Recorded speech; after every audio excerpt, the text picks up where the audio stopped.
There only one day, and Carlos had written 2 letters home already. While other Marines in transit to Vietnam took advantage of liberty opportunities in Kin Village, just outside the gates at Camp Hansen, Carlos remained close to the barracks. He saw a movie at the base theater and bought a box of stationery at the PX. He had dumped $1's worth of quarters into a slot machine at the NCO club, but became bored with that and returned to the barracks. Since he would never think of being unfaithful to his wife, he saw no use in going into the Ville, paying higher prices for watered-down whiskey and wasting money on Okinawan Nisans who would probably give a guy the clap anyway. Carlos laughed at his buddies mimicking the girls they had entertained. "I love you, GI, no bullshit. You take me stateside? You buy me Honda? You take me big PX?" they would say. Ironically, many of these same Marines who spouted such sarcasm about the bar girl's intentions were completely broke when the plane lifted off from Kadena bound for Chu Lai. On the plane, one Marine commented, "So I pulled out my wallet and told the girl, 'Here, take all my money. Let's just get this over with fast so I can go back to the barracks.'" The Marines knew the absurdity of spending their money on these cold-hearted girls who the very next night would be with another Vietnam-bound GI taking all his money too. But what the hell?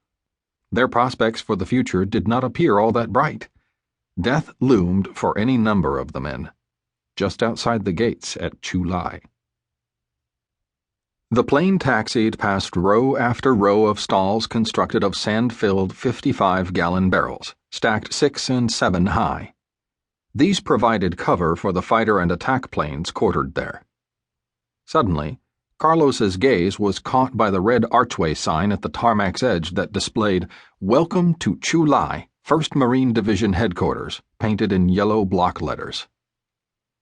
Carlos followed the line of Marines, sea bags on their shoulders, as they walked across the hot concrete apron and fell into formation.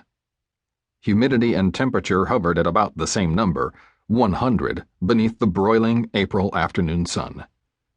Carlos felt his sweat soak through his green utility uniform, leaving the starch feeling sticky against his skin. "First I was a machine gunner," Carlos mumbled to himself as he laid his sea bag next to his right foot. "Then they send me to an air wing. I wonder what they have in store now." A gunnery sergeant read names off a long roll call list. As each man answered, "Here," he announced the unit's name to which he should report. "Corporal Hathcock, Carlos in," he said. "Here," Carlos responded. "1st Military Police Battalion." "That's about right," Carlos mumbled as he picked up his sea bag and joined a group of 3 other Marines also assigned MP duty. None of them had a clue about his new job. "Corporal Hathcock," Major George E. Bartlett, the military police commander, said as Carlos stood before his desk. "Good to see you again."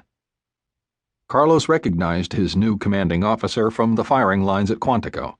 He had competed against the senior Marine on several occasions. Marines called Bartlett hard. He shot a good group. As the officer glanced through Hathcock's service record book, Carlos felt an immediate sense of belonging. "I see you are due for sergeant," the major said. "Yes, sir," Carlos responded. "We'll have to take care of that on the next quota," Bartlett said. "You are well into the cutting score, and we need sergeants here." If reporting to a fellow marksman wasn't good enough, making sergeant right off the bat went beyond Carlos's expectations. He had thought that he would have to go through promotion boards, and those Marines who had more time in the unit would get the stripe. With such a positive welcome, Carlos thought that life could not get much better.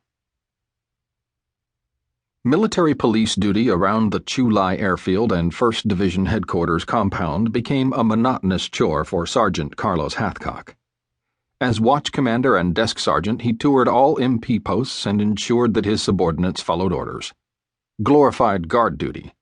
But instead of 4 weeks or 6 weeks of a detail, he had an entire year. Whenever he could, Carlos would duck out of desk sergeant duty to honcho security on the truck convoys that moved from the supply warehouses in Chu Lai to the various outposts and fire support bases that lay to the